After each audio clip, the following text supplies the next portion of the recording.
There is no part of human life, there's no part of the human experience that is not harmed by stealing.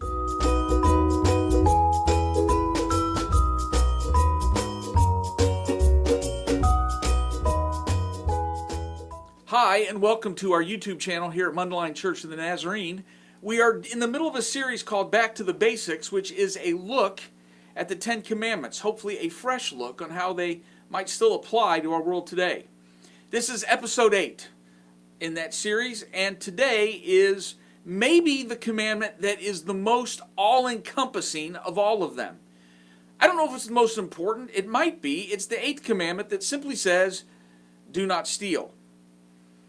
I said that this commandment really explains all the rest of them, and here's what I mean. Adultery is don't steal someone else's spouse. Do not lie is do not steal someone else's reputation or their trust. Do not commit murder. Do not steal someone else's life. Do not covet. Do not steal anything, or do not take what does not rightfully, or don't yearn for what does not rightfully belong to you. So this one commandment can be stretched out to cover in a lot of different areas. But this command is different for another reason. This command is completely and totally open-ended. There's no qualifiers. There's no asterisks. Everything is on the table when it comes to the meaning of do not steal. Everything is forbidden. And I don't think we think about that enough. We think do not steal is, yes, I've never broken in someplace and taken something that's not mine. I've not stolen a bike when someone's not looking. I've not taken money out of a wallet, even one that's been left in the street. I'm pure in that way. But it means more than that. Let's look at all the different things that we mean when we say do not steal. And remember, there's no qualifiers. When we say do not steal, that means that we are forbidden. We cannot steal another human being. This was even looked at that way in the time of the Old Testament. Often, people say the Bible supports slavery, and when you get to the Old Testament, that word, what is more often meant is something called indentured servitude. I owed someone money, I offer them my life for a period of time to work off a debt. I was not allowed, and still not, to steal another human being. I cannot steal their work, I cannot steal their life, I cannot force them into a way of life that's different than one that they want to choose. So when we say do not steal, stealing a life is very much in view here. And of course, what we think about, we cannot steal someone else's property. We cannot steal what rightfully belongs to someone else. And I don't think that we think about all the implications that this command has had through the years. This commandment really created the foundation for the idea of private property, of my home, of my things, of my life. This command really created this whole idea of privacy. There are things that rightfully belong to me, and you can't have them.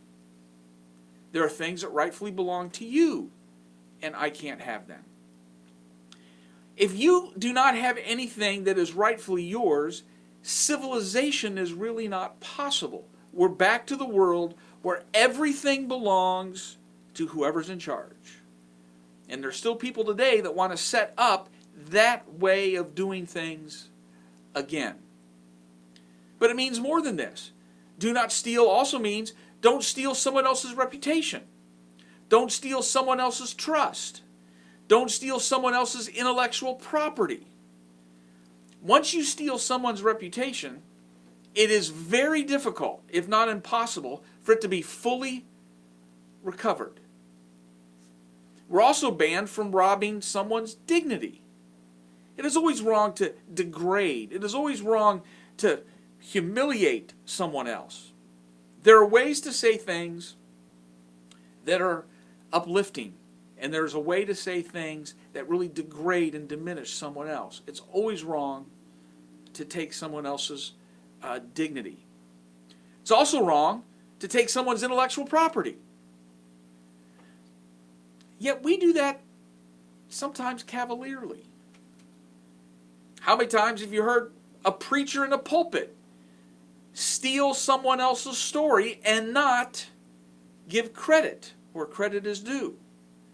To take the work of someone else and present it as my own is a form of theft. We need to be careful about that, because that's robbing us of integrity when we borrow or take even someone else's idea and present it as mine. We also need to be careful not to steal someone else's trust.